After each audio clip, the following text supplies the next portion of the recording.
आज का हमारा टॉपिक होगा फ्रांस में राजनीतिक दल। फ्रांस में राजनीतिक दल हैं, उनकी क्या विशेषताएं हैं, कितने प्रकार के दल हैं और कैसे ये दल कार्य करते हैं, आज हम इनका अध्ययन करेंगे।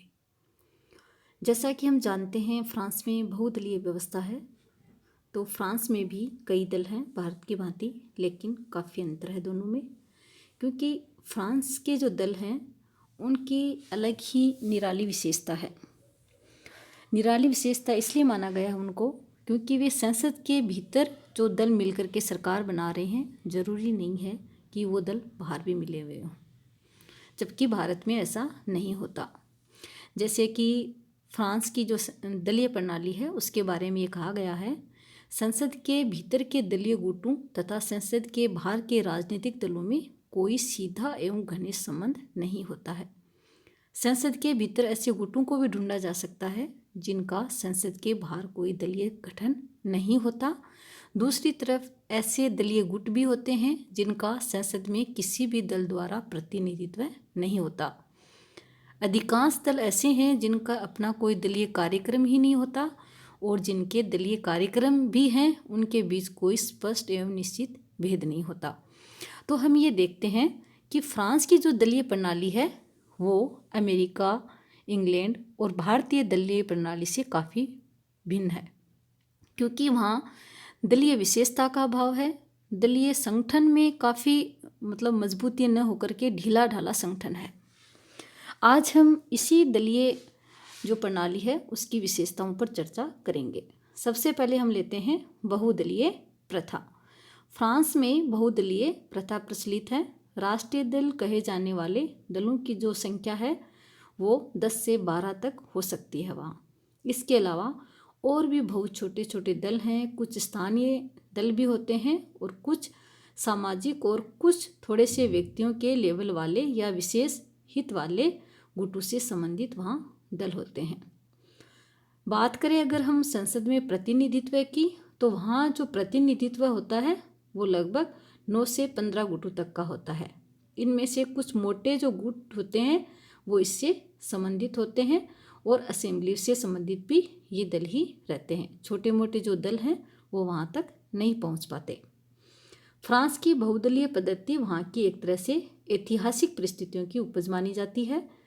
दलीय पद्धति का अगर हम साधारण रूप से अध्ययन करें तो तीसरे जो गणतंत्र है उसमें ही दलीय प्रणाली की स्थापना वहाँ हो गई थी, और उस समय 2 दल विकसित हुए थे। एक राजतंत्र का समर्थक था और दूसरा गणतंत्र की स्थापना चाहता था।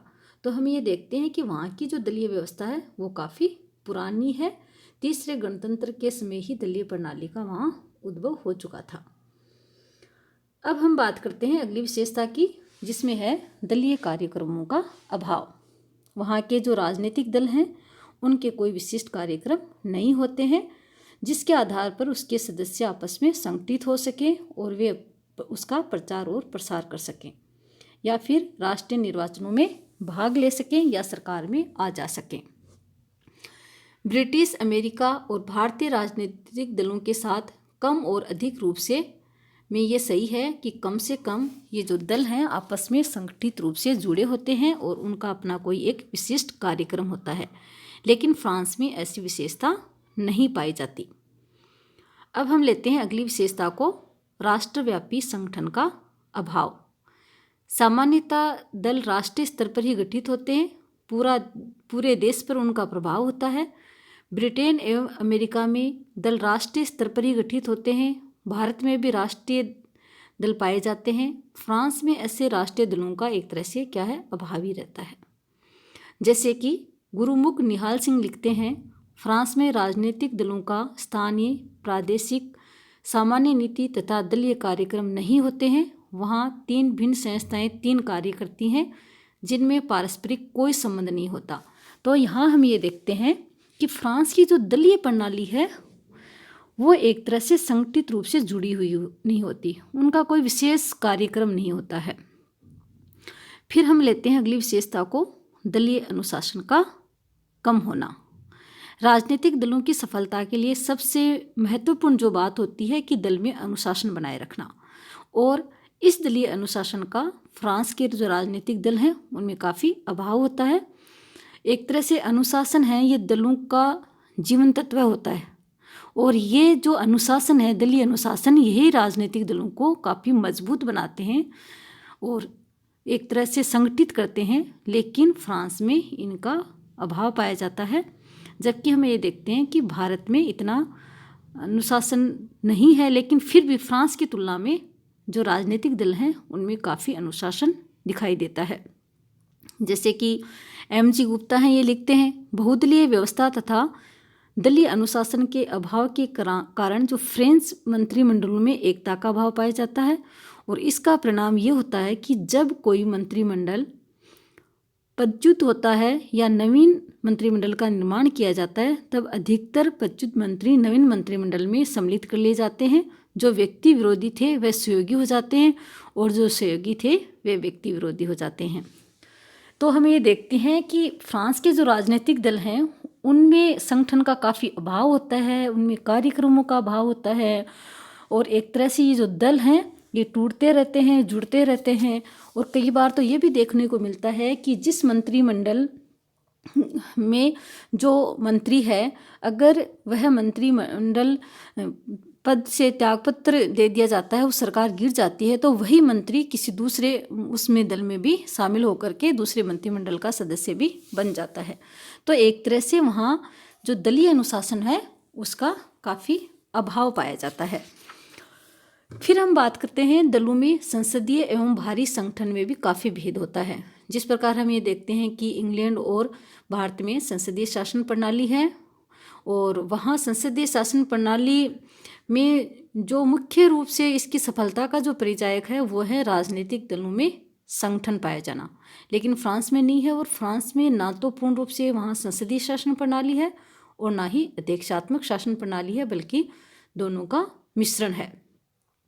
इसके विपरीत हम ये भी देख सकते हैं कि फ्रांस में राजनीतिक दल हैं ये संसद की कार्रवाई के संबंध में स्पष्ट रूप से कोई भाग नहीं लेते हैं। संसद में कार्यरत गुटों का संसद के बाहर के राजनीतिक दलों से कोई आवश्यक घनिष्ठ संबंध नहीं होता है, और ऐसे गुटों का भी उदय हो जाता है जिनका संसद के बाहर कोई दलीय संगठन नहीं है।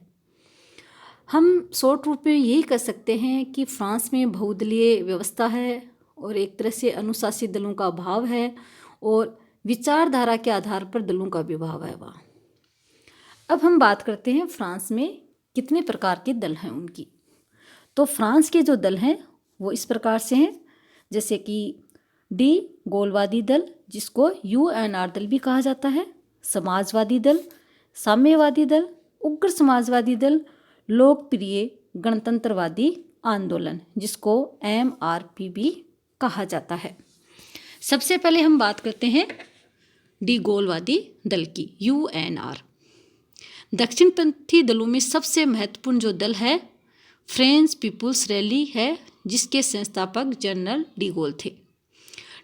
ये चतुर्थ गणतंत्र संविधान से असंतुष्ट थे, अतः ये चाहते थे कि अप्रैल 1947 में उन्होंने इस दल की स्थापना की थी, और 1947 के अंत तक इस दल की जो सदस्य संख्या थी वो 10 लाख से ज़्यादा हो गई थी।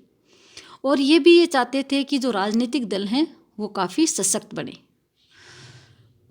फिर एक तरह से यह दक्षिणपंथी दल है, और आर्थिक क्षेत्र में निजी संपत्ति, व्यक्तिगत स्वतंत्रता और सुदृढ़ जो शासन व्यवस्था है इसका ये दल समर्थक रहा है। एक तरह से फ्रांस की राजनीति में ये दल साम्यवादी विरोधी रहा है। आज भी ये फ्रांस की राजनीति में एक प्रभावी दल के रूप में अपनी भूमिका निभाता रहा है।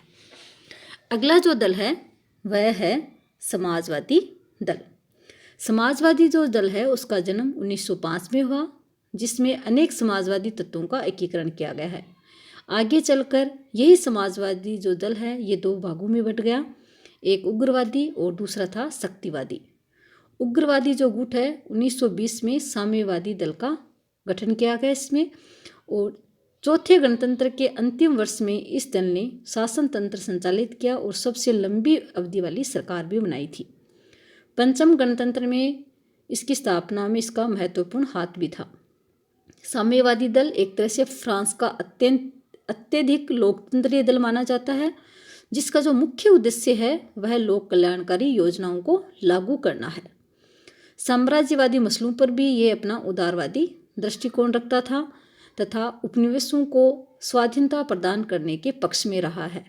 इस दल के अन्य कार्यक्रमों में दूसरे सदन की समाप्ति, स्त्री मताधिकार, कानूनी श्रमिक हैं उनके लिए कानूनी संहिता तैयार करना, सामूहिक सुरक्षा, ये सारे मुद्दे इस दल द्वारा अपनी विशिष्टता है उसमें शामिल किया गया।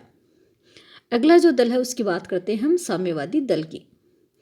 फ्रांस का साम्यवादी दल देश का सर्वाधिक सुसंगठित और स्पष्ट उद्देश्यों वाला दल माना जाता है, जिसका जन्म 1920 में हुआ और एक तरह से इसकी जो सदस्य संख्या है ये निरंतर बढ़ती ही जा रही है। एक तरह से जो श्रमिक संघ हैं इनका इस पर आधिपत्य माना जाता है। ये पूंजीवादी व्यवस्था के एक तरह से विरुद्ध है और ये जो साम्यवादी दल है ये मुख्य रूप से मार्क्सवादी और जो लेनिनवादी जो सिद्धांत है उनमें विश्वास करता है। ये दल उत्पादन के साधनों पर सामूहिक स्वामित्व का पक्षधर है और विदेश नीति के क्षेत्र में ये सोवियत संघ से दोस्ती की जाए इसका भी समर्थक करता है। इसके अलावा नाटो जो संगठन है उसकी सदस्यता का ये विरोधी रहा है। अगले जो दल है वह है उग्र समाजवादी दल। उग्र समाजवादी जो दल है इसकी स्थापना 1901 में हुई थी और तृतीय गणतंत्र काल इस दल का सबसे उज्जवल समय था। इसके अधिकांश जो सदस्य हैं वो मध्यम वर्गीय व्यक्ति होते हैं, मिडिल क्लास वाले। द्वितीय महायुद्ध काल में इस दल ने जर्मनी का पक्ष पोषण किया था और ये देश में लोकप्रिय नहीं रहा। चतुर्थ गणतंत्र के काल तक आते आते एक तरह से जो उग्र साम्यवादी दल है इसकी शक्ति काफ़ी कमज़ोर हो चुकी थी और कार्यक्रमों की दृष्टि से यह दल एक सदनात्मक व्यवस्था का पक्षधर रहा है और बैंकों के राष्ट्रीयकरण का भी पक्षपाती रहा है ये दल। अगला जो दल है वह है लोकप्रिय गणतंत्रवादी आंदोलन। इस दल को फ्रांस में MRP भी कहा जाता है। इस दल के जो समर्थक हैं वे मध्यम वर्गीय वामपंथी हैं। ये साम्यवादी दल को अनैतिक मानते हैं और समाजवादी दल से घृणा करने वाला दल माना जाता है। द्वितीय महायुद्ध के बाद इसका गठन अधिक सशक्त होता गया और चतुर्थ गणतंत्र में यह शक्ति के रूप में उभरा। ये जो दल है ये द्विसदनात्मक व्यवस्था का पक्षधर है।